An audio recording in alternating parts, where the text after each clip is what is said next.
Okay, my friends, we're just getting set up here. So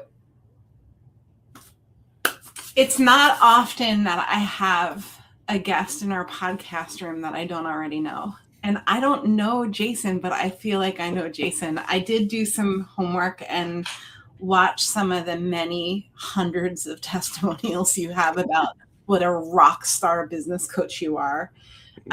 Jason, welcome to the Staffless Practice podcast. Who are you? Where are you? What do you do? Why do you do it? Tell us. Boy, that's a big question. Starting off strong. You know. Who am I? I'm Jason Stein. I've been an acupuncturist since 1998. Started my career in a hospital and given the opportunity to build an integrative medicine program in New Mexico, in Albuquerque. Moved to Oregon because I really love the Pacific Northwest, and worked for OCOM, which was one of the top acupuncture schools, as the chair of professional development. So worked with hundreds and hundreds of acupuncture students that wanted to build their own practice. And then decided with my wife and two small kids to build a wellness center in the middle of nowhere. So we moved to Eastern Oregon, and I'm a townie homesteader. And so we homeschool our kids, but we're in town. The town has 1,200 people. The county has 7,000, so one for every 2 miles, and we're booked solid. So I spend my time 2 days a week treating patients and 2.5 days a week coaching clients. So are you from out west? You're from the Tri-State area. Well, I was born in Michigan, lived in the backwoods till I was 10, and then we moved to Albuquerque. Oh, wow. Graduated here, and then went off to Arizona State, what I thought, to get a business degree. And I'm old enough that my economics instructor was on Reagan's cabinet. And it was horrible, and I hated business. So I went to psychology, and I was on my way to get a PhD in industrial organizational when I fell into acupuncture and fell in love. I totally get that story. It sounds very familiar. So one of the things that you said to me when we were prepping for going live is we signed up to be healers, to help people heal. Little did we know that we were also stepping into the role of being a business owner. Can you talk a little bit about that? Yeah, when I taught, and I kind of knew this from my colleagues because I'm a third generation entrepreneur. My grandfather was an entrepreneur. My dad was an entrepreneur. And so I kind of had an advantage going into school, where most of my colleagues in school, and then definitely when I was a faculty member, 95 to 98% came because of the medicine, not because they wanted to learn business. Right. But the challenge was the best colleagues and the best students were struggling financially, where those that weren't that good were killing it. So what do you say to those people? Like you have these talents graduating acupuncture school or whatever their trade is, and they really are gifted healers. They're tapped in, they're in flow, but then they have to come up with a marketing plan. How do you help them balance the two worlds? You have to realize that to make a difference, you have to be profitable. Because if you make a difference and you're not profitable, you're going to have to go work for somebody else. And then things get really hard because you're in somebody else's system. And so if you really want to care for others, the more you make, the more you can help. So I say to you, well, how do I make money as a physical therapist? I'm flailing in practice, and let's just role play a little bit. What do you say to them? I'm miserable. I can't pay my bills. I just want to help people. I didn't sign up for this. What do I do? Yeah, I would say you're probably like hundreds of thousands of other healers that hate to be visible. But your business needs to be visible, because without the visibility, it's hard to find you. And so I would say, do you have a Google business profile? Have you done the SEO on your website? Do you have a website? Do you like your website? When you see your website, do you feel proud to share it with others? Or are you kind of like, I hope no one lands over there? Right. And then most healers I know are also often lone wolves. And so are you doing it alone, or are you creating a community where the community loves to support you? How do Because you do that? How do you create a community? I have so many questions.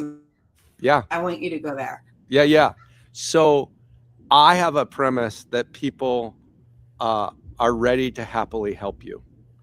And it is by asking for help. Unfortunately, when we look at the life cycle of aging, like when we were all babies, we had no trouble asking for help. We would like cry if we wanted food. We'd cry if we needed a nappy change. And then as toddlers, we had no trouble asking for help. It's like if I wanted ice cream for breakfast and my mom said no, I'd wait 5 minutes and ask again, right? No didn't mean anything. And then somewhere around the teenage years, authority came in, whether it was a teacher or a parent or someone, and they're like, you ask too many questions. Like, don't make it about you. Right. And then we're taught horrible lessons like it's better to give than receive.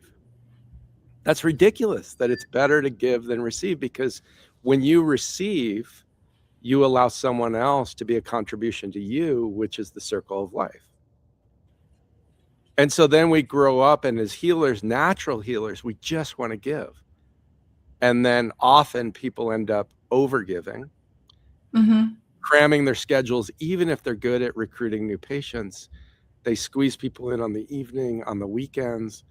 And ultimately, whether you're struggling because you don't have enough or you're struggling because you have too much, many healers head towards burnout. And then they What want is that like? What is burnout? Ooh, it's when you see someone on your schedule and you're like, oh, I got to treat them today.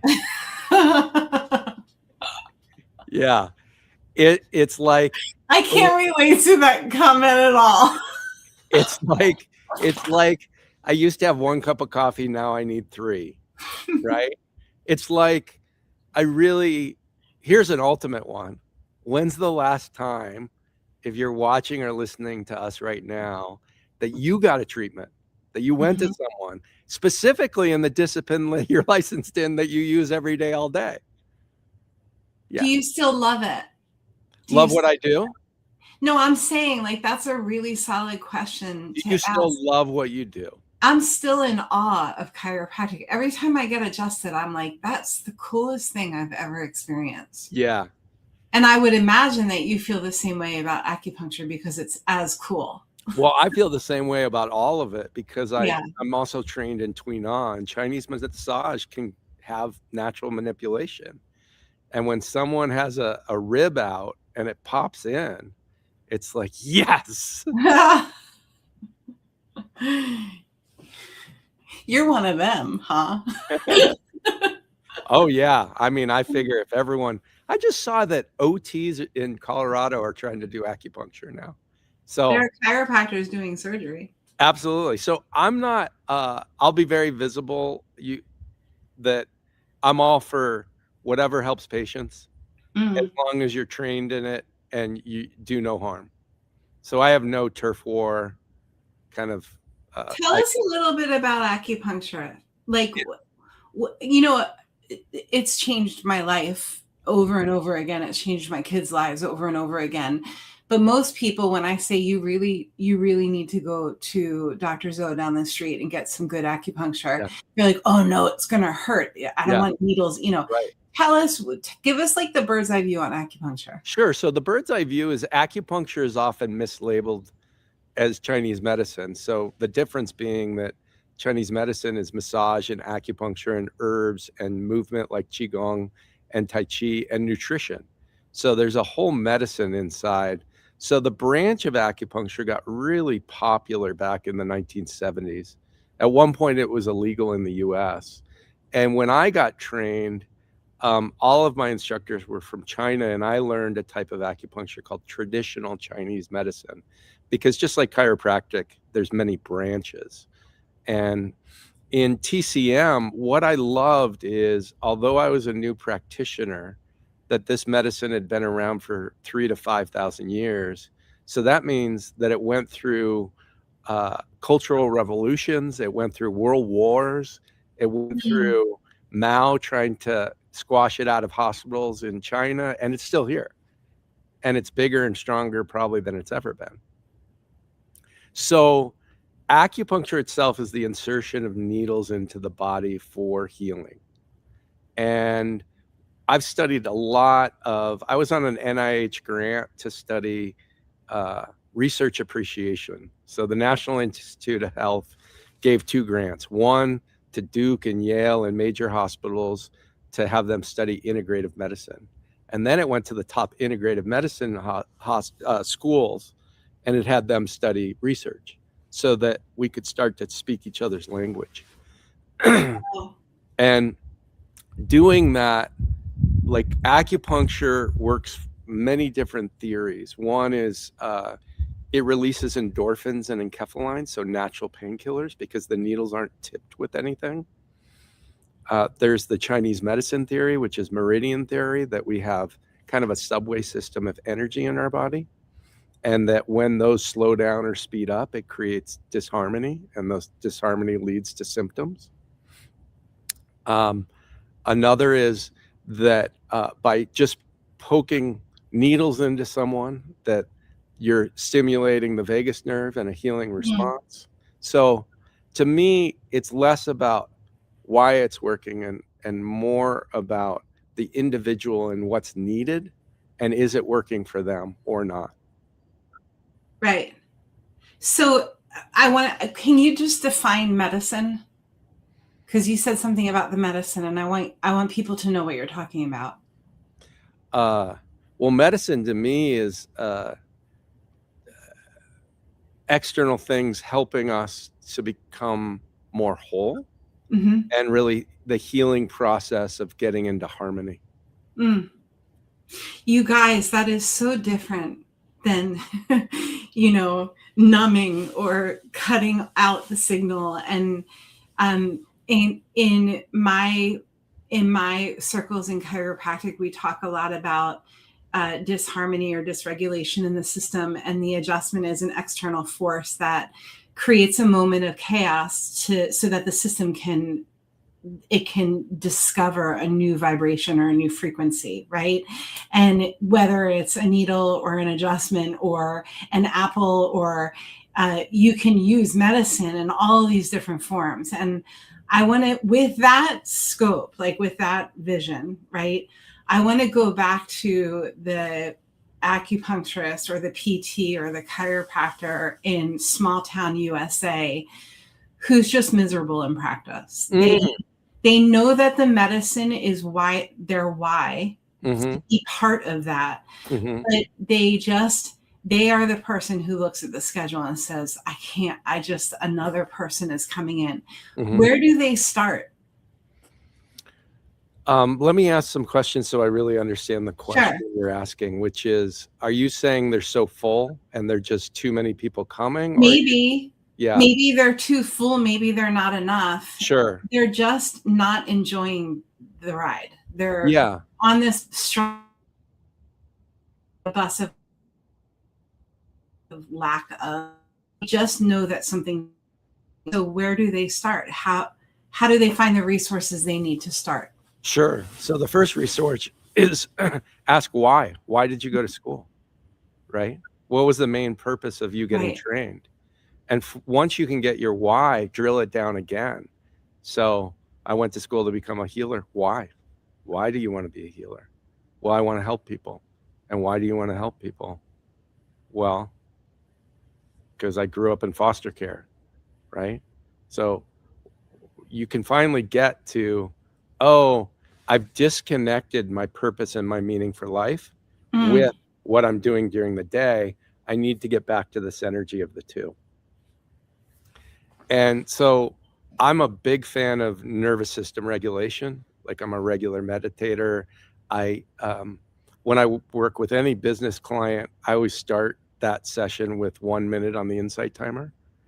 Mm. And I think that if you are able to help one of these PTs or chiropractors or body workers or homeopaths to slow down, they can start to re-engage from strategy. Now, the problem is everyone's on the internet and they're like, what are my KPIs? What are my goals this year? What are my financial goals? And like push, push, push, push. Rather than we have to go back to the yin and yang symbol where with activity comes rest. With reflection comes action.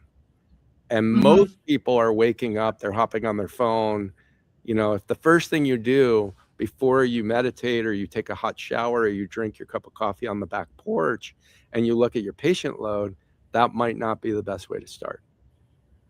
So drop down to heart, drop down to center, right? And then come from that place, because if we're coming from the place of fear, it's fear-based and it's only going to be reactive.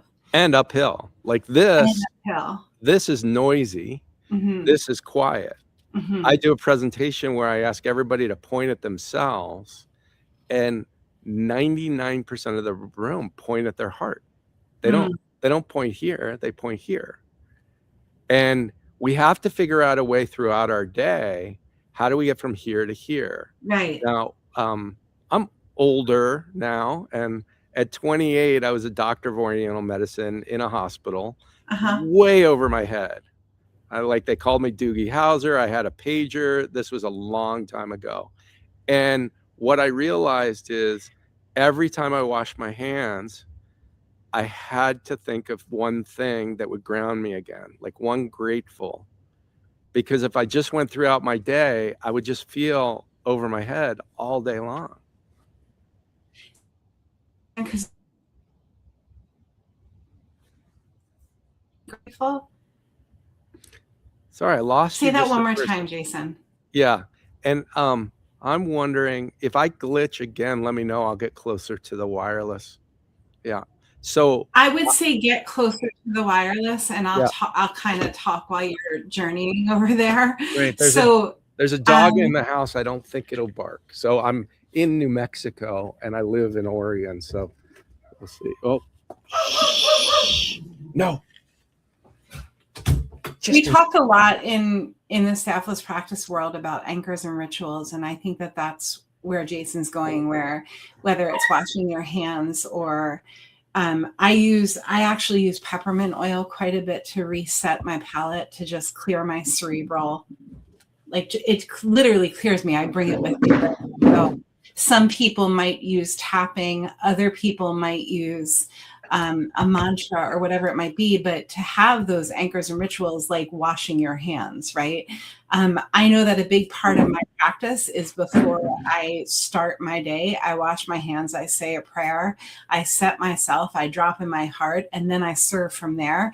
And no matter what BS is going on, no matter where my ego is, I have to put it aside, or I will not be in a state of flow. And if I'm not in a state of flow, then I'm not serving at my highest potential. So can you speak to that for a minute, Jason? I think you just did. I think that you have to check your ego at the door, put your white coat on, even if you don't wear a white coat, and really go into a place of listening, deep listening. Because no matter what your discipline is, the better listener you become, the better healer you become. Yeah. Yeah. People, I love what you just said. People come to my office and they want to tell me everything. And they have this agenda. And if they don't tell me everything on their agenda, they're going to think that I missed something. Right. And what I always say to them is, these guys are going to tell me everything I need to know to give you the best adjustment possible. You are welcome to tell me your story. You can keep telling me, but the sooner I get these connected with your system, the sooner I can start really listening to you. How do people learn that, Jason? How do people in practice learn how to turn that light bulb on? Yeah, so I've studied all types of meditation over the years. There's movement, there's guided imagery, there's different cultures have different meditations. And I think ultimately you have to explore and lock into what works for you. So for the listener, I would encourage you to think about this like going to the gym. You got to start to train your mind muscle to relax, because when it's not in a state of relaxation, you're in a state of fight where you just want to figure it out. And the ego wants to fix. So if you have a patient in front of you, you're like, I have to fix them. I have to fix them. I have to fix them fast. I have to do it affordably. I have to make sure it goes well. I can't ask them to come back too many times. Yeah. So we panic. And if we're not panicked and we're just like, here's my systems, here's my flow, here's how it works, here's how it costs, and we lay those out, that's where I see you, Jody, coming in, where staffless practice is amazing because most people don't have the systems in place. Mm-hmm. Right. And so the more systems you can lean into, the more you can just show up. And the more simple, if you have to explain your fee system for more than 1 minute, it's too complicated. The more simple the exchange around time, energy, money is, you guys, this should be easy. It should be easy. It should be in flow. And when I talk about in flow, what does flow state mean to you? Let's go there, Jason. Oh, Mika, check out, I can never say his last name, the guy that wrote the book Flow. It means a lot of different things to me. It means the science of flow. So ultimately, if I drill all the way down, it means like being the river, like being water where there's no stagnation. You can bump up against rocks. You just keep flowing through your day. And it also means your blood pressure's not raising. Your emotions are regulated. It means showing up in a way that you're grounded, but that you lose track of time. Like you're no longer, and it's a very odd thing because you're no longer thinking minute to minute and how many more minutes do I have before I have to see the next patient. It just flows that you finish on the perfect right time and the next patient comes in without waiting in the waiting room, right? It just flows. You guys, what Jason just said is what people who knock on my virtual door, that is exactly what they're looking for. And we have all of this noise, all of these, I think what happens is the flow in the river course, we bump into a few too many rocks, and then this chaos in the system happens and we can't see past the chaos. We get stuck on it, and then it becomes our vision, right? Yeah. So how do you, let's go to the coaching, Jason. Sure. How do you pull, besides dropping into the heart, besides starting with a moment of silence, how do you pull your clients out of the state of chaos and help them discover the flow state? On the first session, we do a core values assessment and we find out where the core values are low. And most people, when you ask them 33 core values, there's 1 or 2 that are 5 or under, and the rest are like 7, 8, 9, 10. And so normally it's just some fine tuning that there's something so important to them, but the value alignment isn't there. So it's almost like recalibrating the engines and the cylinders so that the engine can really work well during the day because you're on track. You're really moving in the direction that you want to go in a way that you're inviting other people to go. Because if you track your core values, you're going to find pretty quickly where you're out of alignment. And if you're out of alignment, sometimes it's what you're telling your patients they need to do on a regular basis when you're not doing it yourself. Right. And can you give me an example of that? Sure.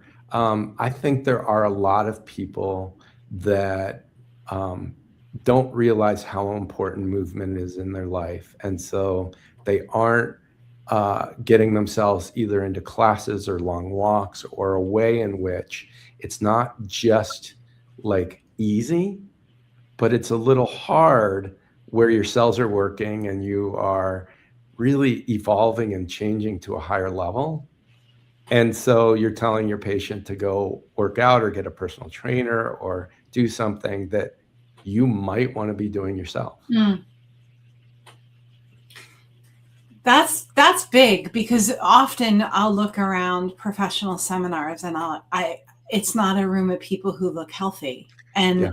And I've been to really talented doctors and they're not healthy. So there's a disconnect for me, and that's the opposite of flow to me. And I feel like when it comes to our health, that's where we need to be in flow more than anything, and constantly course correcting and having people in our day-to-day life who have what we want, who are like 2 steps ahead of where we are now, so that we can learn how to get there.